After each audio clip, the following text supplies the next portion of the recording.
I'm like, I'm but I let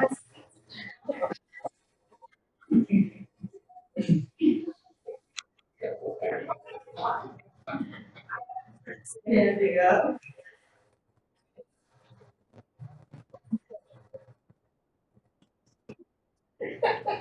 Okay, so I want to touch on the issue of missing people. So in May of 2021, the Washington State Attorney General's office announced the formation of the Missing People Task Force to bring together legislators, advocates, family members, service providers, and law enforcement to address the ongoing crisis. In 1855, the rape and murder of a Yakima woman, her teenage daughter, and young lady was the first official recorded instance of an MMIW case. According to the Washington State Patrol, there are currently 135 missing Indigenous women or people in Washington, and this number likely represents a significant undercount due to barriers to reporting racial misclassification. According to data contained in the state tracking system database, 4.1% of the total 10,535 total homicide cases involved in Indigenous victims. Of 2,268 reported as homicide, 4.98% involved an Indigenous victim. Indigenous people are 1.9% of the state population. These data show Indigenous people are disproportionately homicide victims, particularly unsolved homicide. So this is directly related to these issues of power dynamics and trauma and how Native peoples can be treated in society still today. The idea that a lot of the people that are targeted, especially the women, deserved it, or that it's like not as big a deal because of the lifestyle that they have lived, is a really, really big contributing factor to this. Because a lot of people today still view Native people, and especially women, as less than or disposable, or like all of these different really, really ugly words because of like their status as Native people, because of how they perceive the Native community. There are like I don't know how many different Facebook groups I'm a part of. I've only been on Facebook for a year, and all of a sudden I'm like, all this stuff. It kind of gets away from me. But all these different memes and stuff, where you have people talking about like antis and uh, different things, it creates these stereotypes and perpetuates these stereotypes about Native women that aren't necessarily healthy, although they can be comedic and they can be a bit detrimental. So you have like these like different perceptions and stuff, and like you have all these memes about like alcoholism and parties and all this stuff, and it creates these stereotypes and perpetuates them to the point where other people view these things as reality. Because stereotypes within our communities and stuff, we laugh at because it's not always the case. But for people who don't live in the same community, don't understand the same sense of humor and everything like that, it's seen as kind of like a treat, like, oh yeah, that's what Native people really are. And it is just all about like drinking and all, like all this crazy nonsense. And so then it becomes okay to act violently towards these people because they're not like the same. They can other them. They can.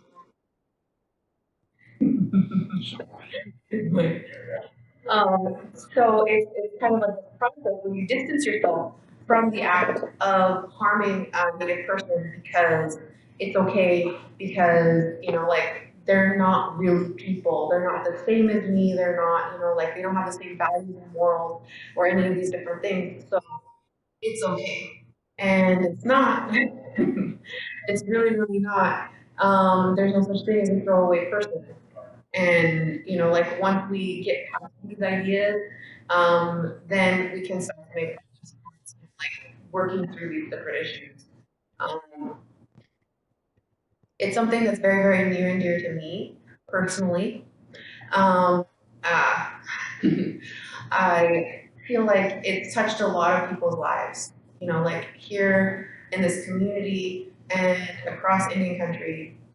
But, you know, like it's touched our lives in different ways, whether it's, you know, like my sister or it's your sister or your family member or anyone else that, you know, like you're connected to.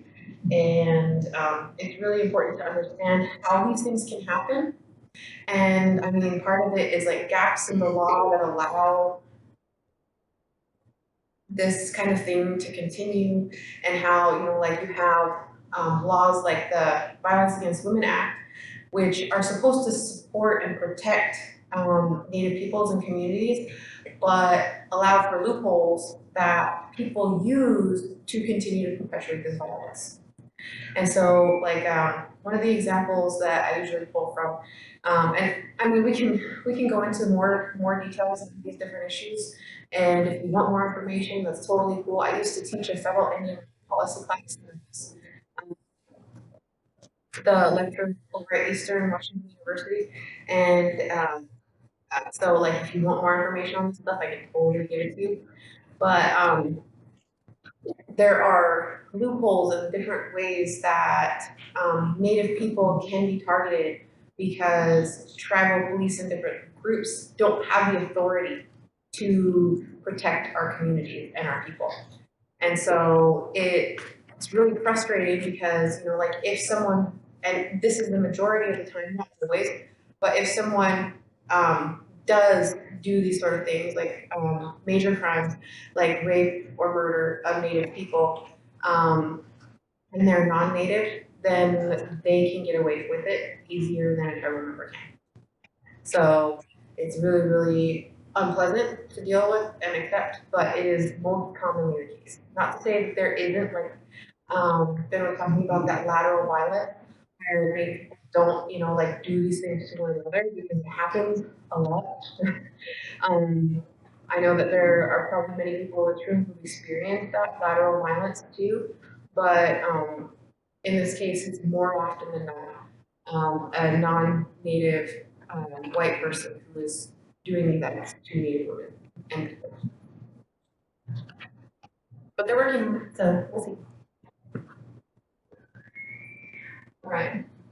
So these are different kinds of cultural losses. These are different issues that Native communities experience. Land loss, language, spiritual ways, family ties to boarding schools, relocation from migration, self-respect, trust in white culture, effects of alcoholism, respect for elders, early death, and respect by children for traditional ways. Um, it's important to understand like each and every single one of these though, because they're nuanced and they're complicated, and they're not just, you know, like cut and dry basically. And I think that that's kind of clear for a lot of folks that are from here and who understand these things. Um, but like you look at the family ties, and like I was talking about, you have kids who don't understand like who their people are or anything like that.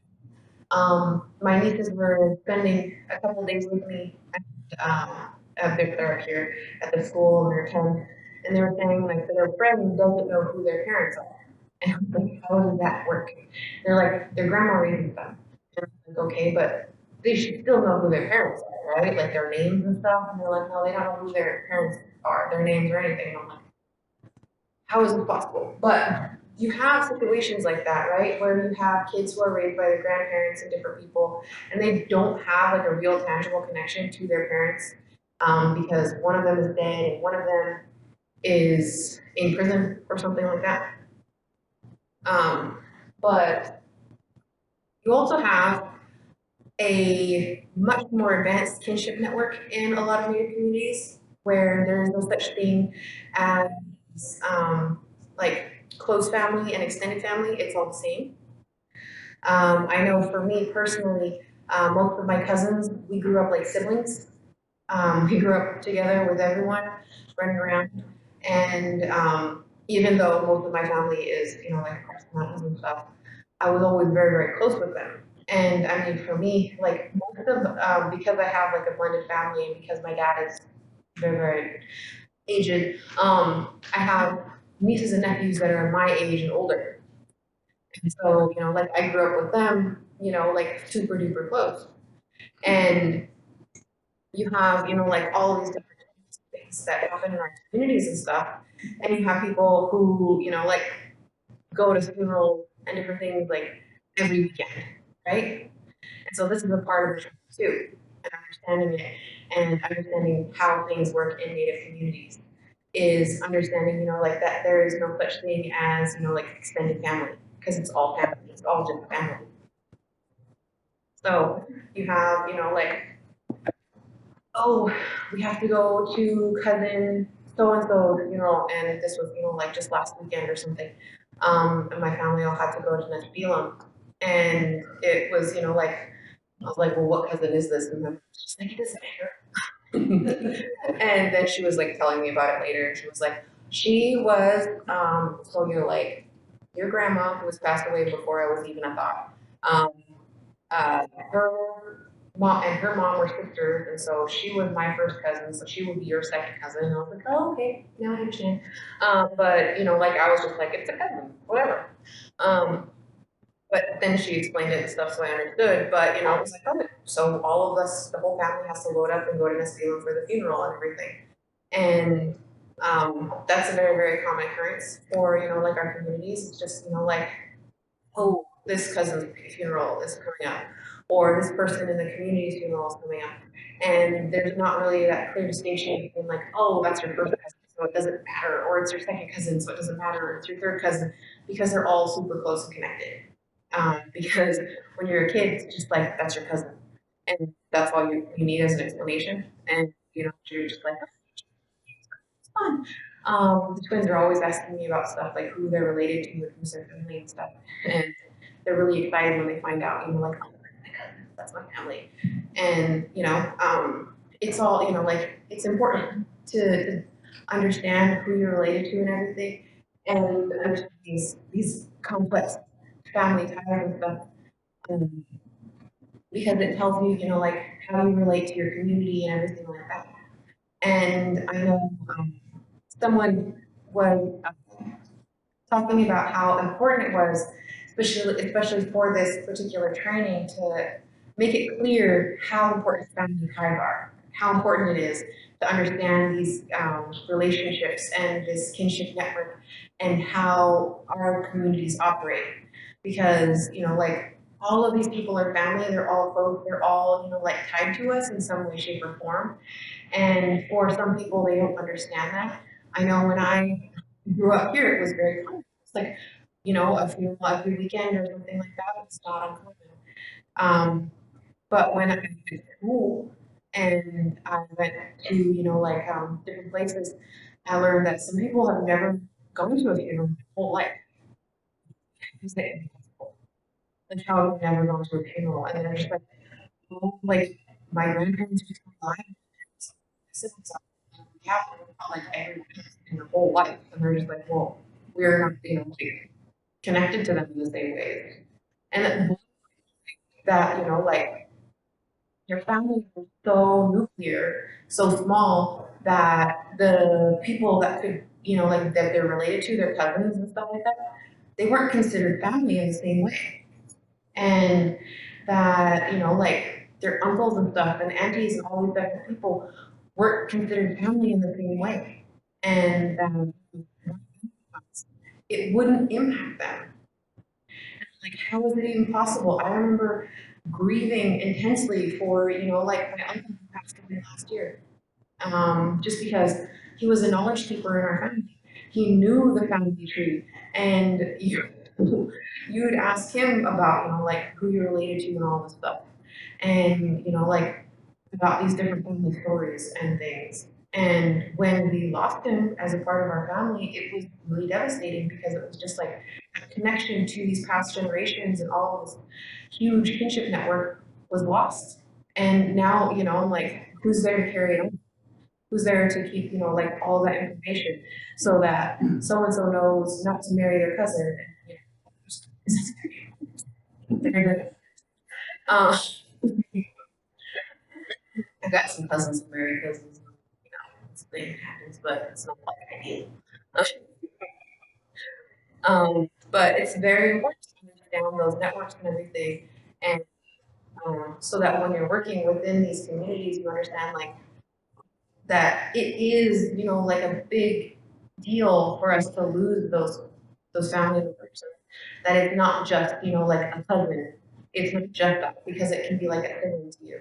Those are people you've grown up with your whole entire life, that you lived in the same house with sometimes, and different things. Like those are special. And when you lose that, it's very, very important and it's devastating and all the things. And so, like you have to have time to process that and grieve and feel those feelings and to, um, without feeling shame, like, oh, we have to stop everything because there's another funeral. And it's not like that. And it should never be like that. You shouldn't feel ashamed because, like you're losing someone and you need time to deal with that. So I just wanted to make sure that for that person who couldn't be here today, but for that topic to be present in the room so that people understand, like when we're working within our communities and, like our community, we need to understand that and how important it is for us for family and different things.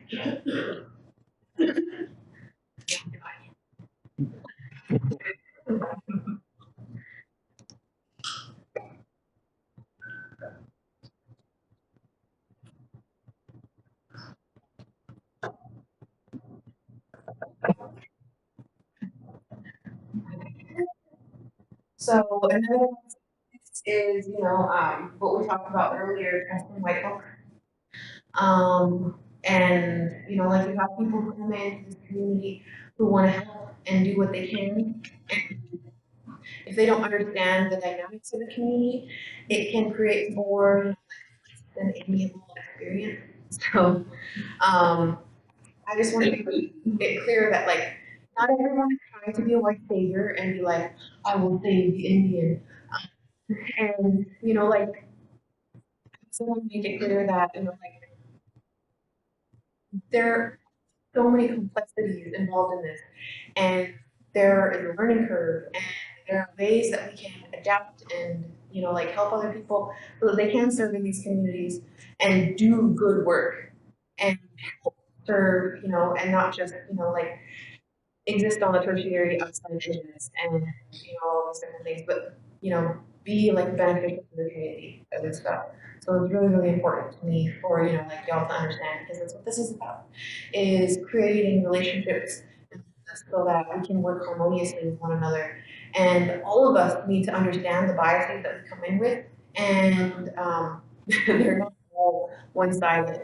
Like Native folks have our own biases. We do, we totally do.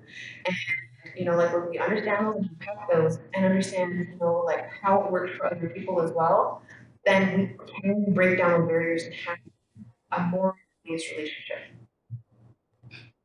So all of these different things are very important though, and there are areas that have suffered because of, like, and the boarding school experience and all of, like our history as Native people, as, like human beings, resilient. Okay, so this is the part where I was like, I'll talk about it later, so here it is now. In its most reductive form, resilience is being able to get up again when life knocks us down. It is being strongly inside, having a courageous spirit. According to them, it is a bit more complex. It is a non-pathological adaptive response and ability to maintain or spring back to a stable equilibrium after experiencing adversity.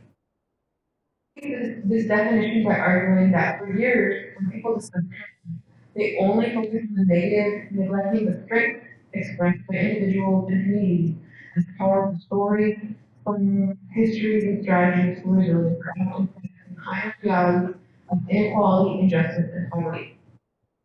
So when I was, and I keep saying way back when, but it was a few years ago that I was teaching at Eastern, and now I'm going to teach online classes there again, so it's just, like back and forth. But when I was teaching in person, because I'm going teaching online, I remember having students and they were just like, oh, it's so depressing. Your class is so depressing and all these horrible things happen, right? And it's not though, it isn't, because you have to talk about those histories and you have to talk about those traumas to understand Native community, but it's not about that. It's about the resilience that, like we're still here today. Like I'm standing in front of you and literally like only 2% of, like the US population has a PhD. And of that 2%, it's like less than half percent are Native American. So, there was a t-shirt I was gonna buy and it was talking about how I'm a magical unicorn. I was trying to find some way to celebrate. But I was like, I'm even more rare than the 2% because I'm Native. And so it's just, like it really is a magical unicorn situation. Um, but like when we look at these things, we're not just looking at, like, oh, woe is the Native. They need to be saved because of all of these things that they've gone through and how horrible it is to be Native and all these different things because of the stuff that's happened. It's about, like how we're still here today, how we are on reservation right now, and how the majority of the people in here are tribal members, and how, like we're, like a thriving community that still has language and still has culture and still has family connections and these different things that make us who we are.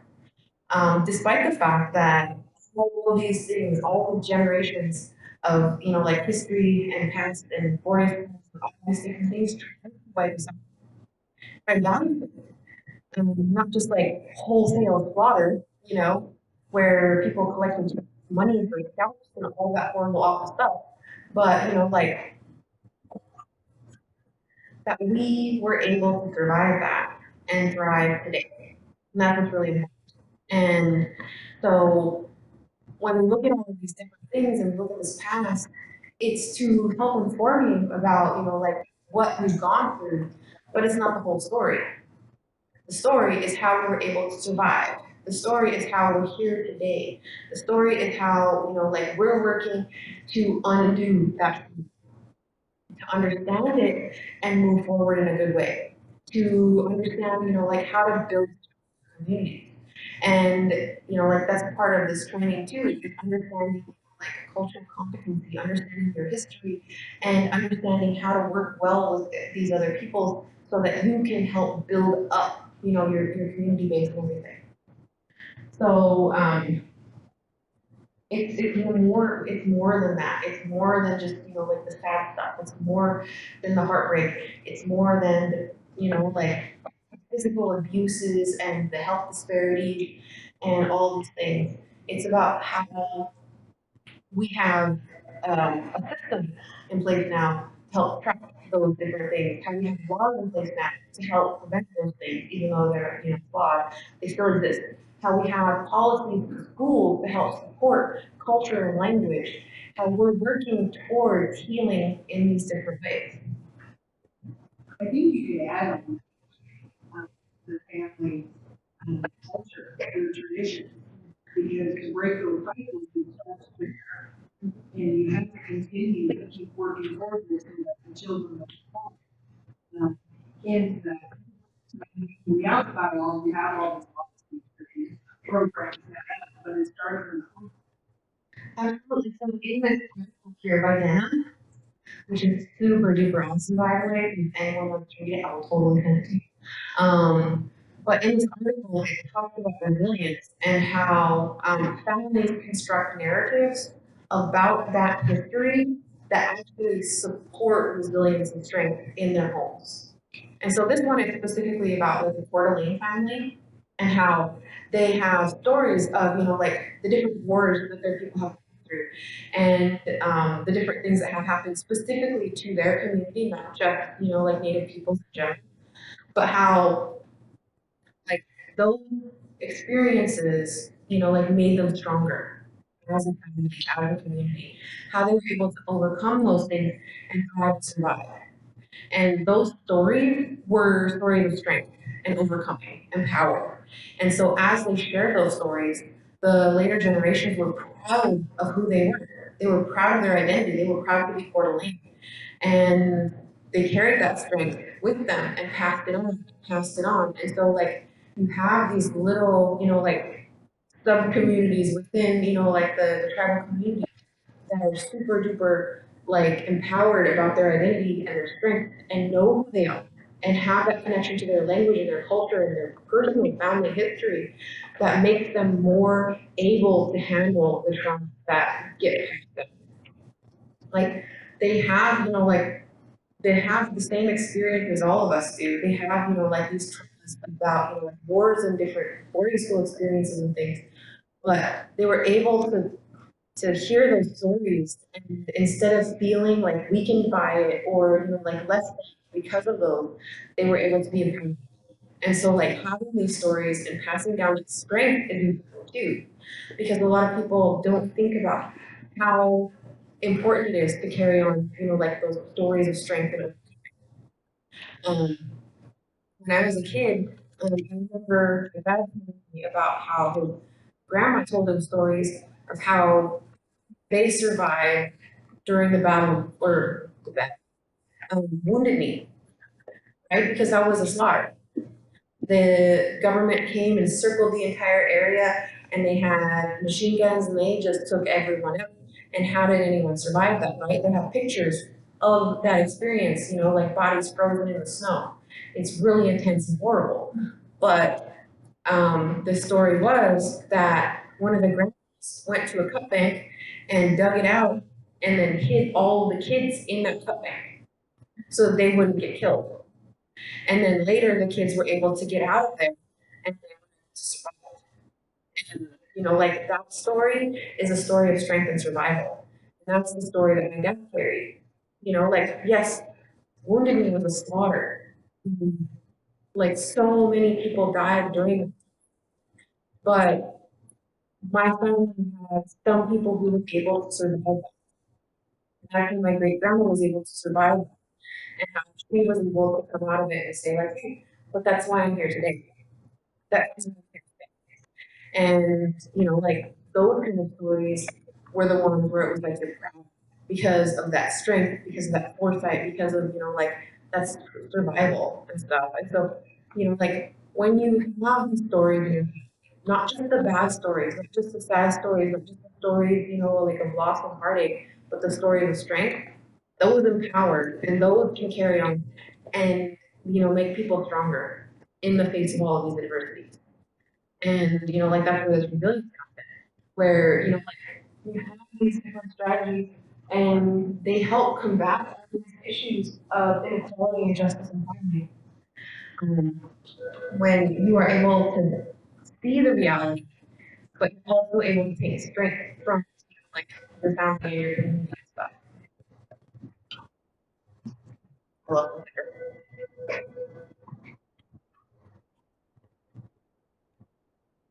so culturally responsive care is what we're after.